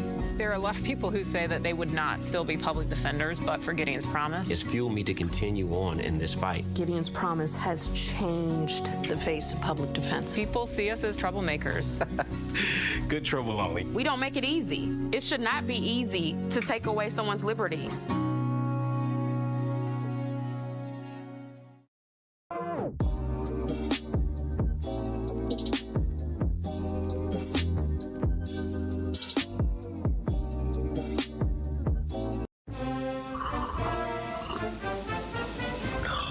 Tired of spending your hard-earned money on woke corporations that don't share your pro-freedom values? Fed up with sipping liberal lattes and progressive cappuccinos? Introducing Founding Flavors from AP for Liberty Shop. Get your day started with Washington's Revolutionary Roast. As robust and principled as the man himself, this blend is the shot of energy heard round the world. Or maybe you want to taste the fervor of freedom with Adams's Patriotic Perk. It's as dynamic and balanced as the U.S. Constitution, sure to awaken your spirit of liberty. For the aficionados, we've got the Jeffersonian Java, a complex mix of flavors that speaks volumes about your refined tastes. And don't forget Betsy's Liberty Lullaby, our decaf option, crafted with the same care and dedication Betsy Ross put into our Star-Spangled Banner. This blend lets you enjoy the taste of freedom anytime without losing sleep. No woke beans here, folks. Just pure, patriotic, pro-freedom flavors brewed with love for liberty. So why compromise your principles for a cup of coffee? Stand up for your values, perk up your patriotism, and start your day the American way. Get your Founding Flavors at apforlibertyshop.com.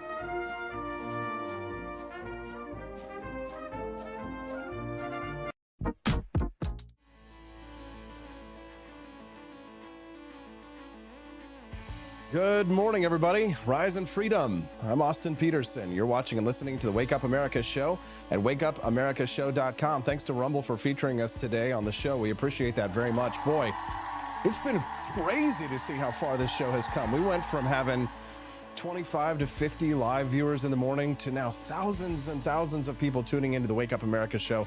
And it's all thanks to the great work of all those freedom fighters down there in Sarasota, Florida, who are building the alternative to the lamestream alternative media. Yeah, you know, ban-happy YouTube. They said, Austin, yeah, we don't really care for you. We'd rather you go somewhere else. And Rumble said, hey, we'd love to feature the Wake Up America show. And thankfully, now to them, our industry is thriving and the ideas of economic freedom and personal liberty are on the march. So thanks so much to Rumble. Click like on the channel and subscribe if it's your first time here. Come back and join us every Monday through Friday from 7 to 9 a.m. Central Time. All right. I'll never forget when I was running for president back in 2016, I had this neocon friend of mine who ordinarily he's not a big fan of libertarianism, although we managed to eke out a friendship while I was living there in Washington, D.C., and we would spar a lot. And he was no fan of Donald Trump in 2016. No fan, as the neocons typically aren't, right? Nikki Haley and all those people. But I'll never forget a conversation that we had when he said to me, if asked who he was voting for President of the United States, he would say to all of his friends, I'm voting for the man who was at my wedding. So that he could tell them that the presidential candidate, Austin Peterson, was at his wedding. Well, sadly, we all know how that worked out. Unfortunately, Gary Johnson became the nominee, and I became the host of the Wake Up America show. Well, so when people ask me who I'm voting for Lieutenant Governor of the state of Missouri, I'm voting for the man who was at my wedding, who's joining us live right now, Dr. Bob Onder. Good morning, Dr. Bob. How are you? Good morning, Austin. It's great to be back. It was a great wedding. Thank you, Dr. Bob. We appreciate that. And I know you drove a long way to get there, so we're very grateful for that. You're obviously a friend of the Peterson family, and I'm completely biased, but I'm also not a big fan of the person that you're running against for lieutenant governor because you are a doctor Yes. And you were not a big fan of your opponent, who shall remain unnamed at this time, Yeah. who was pushing this prescription drug monitoring program in the state of Missouri, which just went into effect this week. What was it? Well, yeah. What was that What is that program? What does it mean? Why did you fight so hard against it? Yeah, prescription drug monitoring programs, Austin, are what the name implies. They are government databases to monitor your prescription drugs. They're often sold as a tool to, quote, fight the opioid epidemic. Well, most states of the union have had PDMPs, as they're called, for a long time. And what has the opioid epidemic done over the last couple of decades? It's done nothing but skyrocket.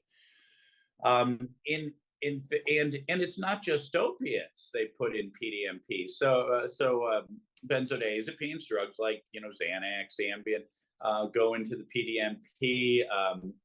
Testosterone supplements go into the PDMP. ADD drugs go into PDMP. So if it were just about opiates, you just limit the PDMP to opiates. But no, it's part of the bigger government plan to take over more and more aspects of our life, to get bigger and bigger. Some of it well-meaning, because after all, Austin, the government knows better than you and I, and knows better than my patients. The real effect of PDMP, though, is if you have this big brother monitoring system, number one, physicians under-prescribe opiates for real pain. And my family, just my immediate family, my wife and my children, have had two experiences where after major surgery, they were under-medicated and they suffered pain because of this PDMP, frenzy, this attitude that doctors are the source of the opioid epidemic. And number two, you do perhaps cut off some pill seekers or doctor shoppers, but what do? Those folks don't instantly stop being addicted to opioids, so they go to street drugs and then they die of fentanyl overdoses. So, big government makes problem worse rather than better, and innocent victims in its wake. What's there not to like about PDMP? For sure. We get a lot of Missouri voters who listen to the Wake Up America show as legacy listeners, I think, from my previous program. Yeah, one listener, Doug, messaged in, says, is she running for lieutenant governor? Definitely voting for Dr. Bob in that case. Oh, good. Yes. Well, and I have more than one opponent in this race, but the two legislator opponents, they're both big government Republicans. They voted for these massive, as Ronald Reagan put it, it's a law of nature. When government increases, liberty contracts. Our budget has doubled in the last 5 years. We've had endless expansions of the welfare state. First, Obamacare Medicaid expansion, then Biden Care Medicaid expansion.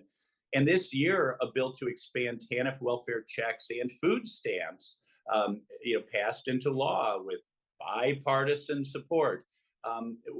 Look, many of our problems in society today are due to the expansion of the welfare state and the replacement of the traditional family with big government programs taking care of every aspect of our life. So if you want a small government, liberty-minded Republican, I'm your person in this race. It's probably the main reason I am in this race, Austin. There really is no other choice.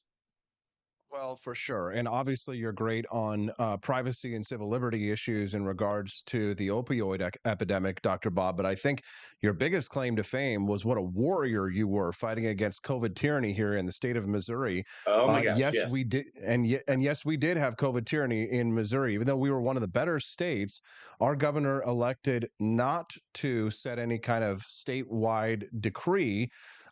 It was a situation where the municipalities and the counties were allowed to set their own COVID restrictions, none more restrictive or more tyrannical or diabolical than those of Sam Page in St. Charles County. And that was something that you really led the way on.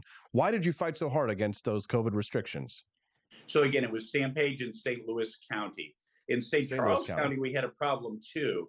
And it was because our own county executive and our own health department had this idea that state law required contact quarantines where, you get out the tape measure. If your kid was 6 feet from another kid who tested positive for COVID, he or she has to leave school for 2 weeks, 350,000 missed days of school. But it was far, far worse in St. Louis County, where, Sam Page shut down businesses. He shut down sporting facilities, made kids stay at home.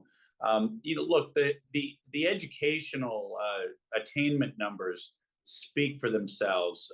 We have right now only 30% of fourth graders test proficient in reading and math. Those numbers have plummeted since COVID. Our college-bound students, kids who take the ACT, have the lowest scores in 6 years. I meet every day parents who tell me that their kids are struggling with speech and language because their third grade, their 3 or 4 year old in preschool had a mask over his face for a year. And I meet teenagers and young adults struggling with social interaction and with mental health problems because they were essentially put in solitary confinement in their dormitory rooms for a year or two, with very little interaction with human beings, but a lot of interaction with really ugly TikTok videos and the ideology that they were indoctrinated with during that time. So, we fought hard. I sponsored Senate Bill 12. It came to the floor of the Missouri Senate. My opponent, who we alluded to earlier, along with a bunch of other rhino Republicans and Democrats, voted down that bill. They did some anti-COVID tyranny language to rein in the health departments onto a different bill, but that was an important bill. Look, tyrants always grab power. They always restrict liberty in the name of some kind of an emergency. We can't let this happen again with respiratory viruses. Love to hear it. If you're just tuning into the Wake Up America show, I'm Austin Peterson, your host. Thanks for joining us. Do me a favor and click like and subscribe to the channel. I'm speaking to former Senator Dr. Bob Onder, who is a current candidate for lieutenant governor here in the state of Missouri. Dr. Bob, where do you stand on the school choice issue? Yeah, I'm for school choice. Look, Austin, I first began to study school choice. I'm dating myself here, but back in the 80s, reading Milton Friedman's Free to Choose. I believe that parents know best when to choose the option that's best for them to give their kids an outstanding education, whether that be public school, private school, homeschool, or parochial school. At the same time, I know there are some folks on my end of the political spectrum, conservatives, who kind of look askance at school choice because they say, look, anything the government subsidizes, they're going to want to control. And that's true for sure. The government wants to control things that they don't subsidize. For instance, homeschool. Every year, progressive Democrats file bills that would regulate homeschool. We've got to keep fighting back against that. Some of the conservative opponents to school choice will also say that our big problem is not so much, the public school monopoly, but it's the pernicious effect of government regulations in DESE. I agree with them about the pernicious effect of the Department of Elementary and Secondary Education and the really inept bureaucrats who have run that department for way too long. And DESE ought to be reined in or abolished. But yes, I do believe in school choice. Dr. Bob, are you neutral in the governor's race? When you have your own primary, you need to stay relatively, stay on the sidelines in other people's primaries. Yeah, but I have some opinions on that. But at this point, I'm going to stay out of endorsing anyone. Okay, but there's nobody who's disqualified or anything in your mind? Yeah. Well, look, I would say that voters need to look at the individual records. One of the candidates was not only the supporter of, but sponsored the largest tax increase in Missouri history, that massive gas tax increase that's driving up our gas prices right now. The other two opposed to that tax, but I think there are differences between the candidates in that race. Yeah. For sure. We're speaking to former Senator Bob Onder. He's a doctor here in the state of Missouri, and we're talking to him a little bit about his lieutenant governor race here in the state of Missouri. We do have a lot of Missouri listeners, so I imagine that they will be voting in that race. So I invite you to take a look and listen, because I happily endorse and recommend Dr. Bob Onder for that role of lieutenant governor. And I do so full-heartedly, knowing that he has been a hero in the fight against COVID tyranny here in the state of Missouri, against the tyranny of people who want to centralize our databases in regards to the drugs that people are taking. And he's done a terrific job as a legislator and a lawmaker. And I know he would do a great job as lieutenant governor. So take that and post that on your Twitter account if you like, Dr. Bob. I will. Thank you. One last thing here for you on the national level. We are a national show now these days. Your thoughts on the Republican presidential primary? Will you weigh in on the presidential primary? Do you have a preferred candidate in that race? Well, I may very well make an endorsement very shortly in that race. Look, it looks like the establishment neocon Republicans are rallying around Nikki Haley. Look, someone this week called her Liz Cheney with brown hair. I don't believe that's the direction our party should be going. Look, I have a lot of respect for Ron DeSantis. I believe he handled the COVID pandemic, better than most governors. At the same time, it doesn't look like his candidacy is taking off right now. So I'll likely be making an endorsement soon in that race. Dr. Bob, is there anything else that you think that we haven't missed or covered that you'd like our listeners to know before we let you go today? Well, one thing I'd point out to your listeners is that not only on these economic and liberty issues am I the conservative in the race, but I am, for pro-life Missourians, I am the conservative, the pro-life candidate in the race. Last week, Missouri Right to Life gave me its exclusive endorsement, so I was very honored about that. And I've fought for your listeners' Second Amendment rights. I've worked very closely with Senator, now Congressman Burleson, to pass constitutional carry, to pass the Second Amendment Protection Act. So whatever issue your listeners are concerned about, I am the pro-liberty conservative candidate. Yep, seconded and endorsed by myself. That is Dr. Bob Onder running for the lieutenant governor role here in next year's election here in Missouri. Dr. Bob, where can people follow you online or find out more about your campaign? Yeah, my website is bobondermo.com and bobondermo on Twitter and Facebook. There you go. Bob Ondermo on Twitter and Facebook. Hey, Dr. Bob, thanks very much. And good luck on your campaign. Merry Christmas. Thank you, Austin. Merry Christmas. Thank you. What do you guys think of Dr. Bob? Send us a text at 573-319-1586.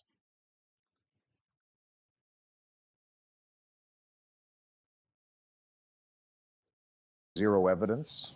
You can ask me, how can Obama be the hidden puppet master for this administration? But there's no evidence. There's no evidence. There's no evidence that Obama is Joe's puppet master. There's none. Absolutely none. None. And that is just a fact. You can't say that it looks like my hair is the dirty mop the janitor is looking for. You can't say that it looks like I lazily slapped on some of Big Mike's lipstick and horrific eyeshadow. Don't even look that close. That's a waste of time.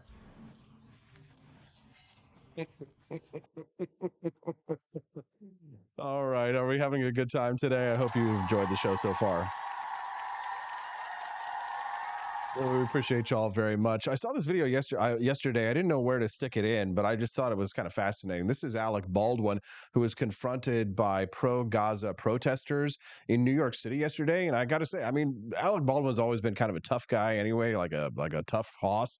But I was kind of impressed with the way that he handled some of these protesters. Take a look and a listen to this.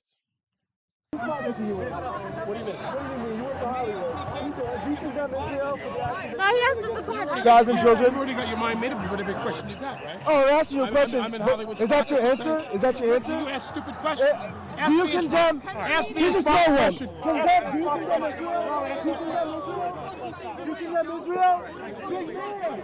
Big man. Do you condemn Israel? Note to self, do not confront Alec Baldwin in public. Dude, you can get in your face. Why'd you even come here? Why'd you even come here? You see this dumbass? Let's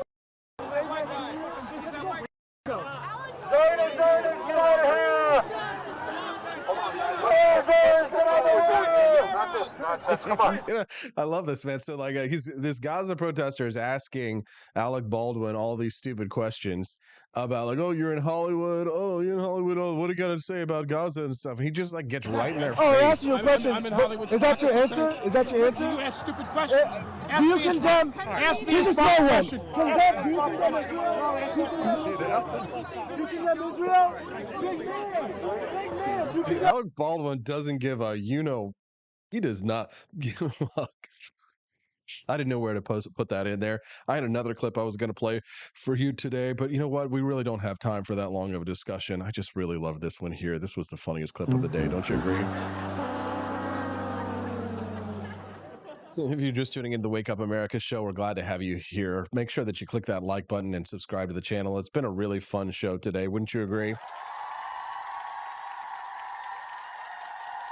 Tell you what, it's not easy to run this thing all by myself, but the Wake Up America show is a joint project of me and my wife, Stephanie, who helps run all of the marketing for the Wake Up America show's online shop, which I highly recommend that you visit if you haven't done so already at ap4libertyshop.com. Not only do we have a delicious line of coffees, one of which is going away at the end of the month, Martha's Mint. Make sure that you get that order in before you go, but we've also got some custom Liberty signs as well. And we've sold one of these signs so far, which is, kind of, but we are hoping that more people are going to find out about them in the new year. These are all customized signs you can customize on our shop, and they're indoor or outdoor signs.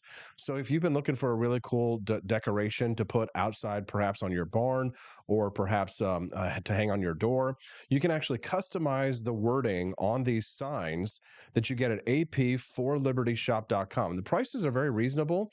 The prices scale up from 12 inches all the way up to, I believe, 32 inches is as high as we get. Yeah, 30 inches. You can customize them yourself. When tyranny becomes law, rebellion becomes duty. You can put that on there yourself if you like, and choose which color you would like. We have gold, we have copper, we have silver, and we have white in terms of the color. So whichever one that you would like, you can choose based on your own design that you want to personalize. So when you go over to ap4libertyshop.com, we have a little personalized button. And just so you know, they are 26% off, and that is going to change in the new year. So if you want to save money, now is a good time to get your beautiful custom monogram sign. Old school 76, we've got a whole bunch of different designs. But if you want to personalize it, just click personalize.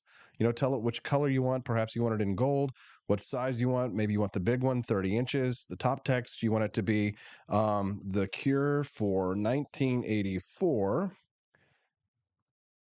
is 1776. I think that's a good one. Maybe an Alex Jones quote right there. And then it'll show you the little preview there for the sign for whichever one it is that you like. And then you click boop, add to cart, and there you go. And don't forget, shipping is free. That's the big one. So for like the 30-inch sign, if you want a really large outdoor sign, remember that is the price. So shipping is included. You don't have to worry about the shipping cost, because what you see is what you get for the price, other than obviously the theft, which is the government stealing from us, right? That, and don't forget too, our garden gnomes, assault garden gnomes, will be running out as well. I think we'll probably be out of these by the weekend. So make sure that you visit apforlibertyshop.com if you're interested in getting a fully automatic assault gnome over at apforlibertyshop.com. That's AP, the number 4, apforlibertyshop.com. Yeah. So I'm headed to the post office right now to go drop off all those awesome gnomes that you guys bought yesterday. Get your orders in today, and hopefully they will get there before Christmas. Some of them might be able to make it there just before Christmas, but you better order today so I can get them in the mail as soon as possible, okay? Okay, great. Did you enjoy the show? Cool. If you haven't clicked like or subscribe to the channel yet, what are you doing? We want to see you back here tomorrow because we stream the show live every Monday through Friday from 7 to 9 a.m. Central Time. All righty, cool. Oh, Urs Mommy, don't forget, you get your 20% discount, okay? If you're going to go to the shop, make sure you use your exclusive discount code because you're a monthly subscriber to the show. Monthly subscribers get a 20% discount. And if anybody out there is like, hey, I'm a monthly subscriber, I don't have my code, send me a text. I'll send it back to you, right? Make sure you send me your name so I can check it against the records of who our donors are at 573-319-1586. You get that 20% discount. It's nice and sweet, right, Urs Mommy? Okay.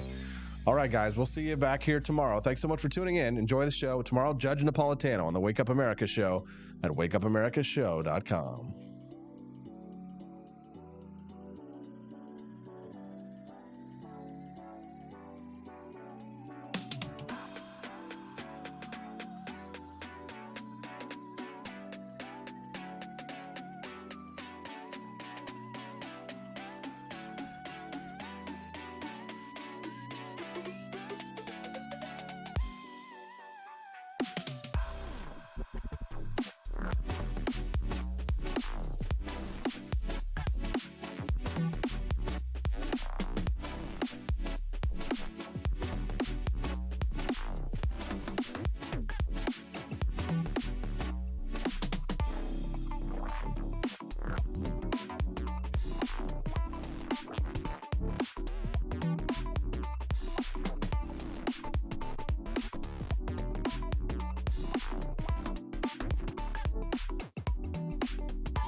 Force behaviors, and at BlackRock we are forcing behaviors.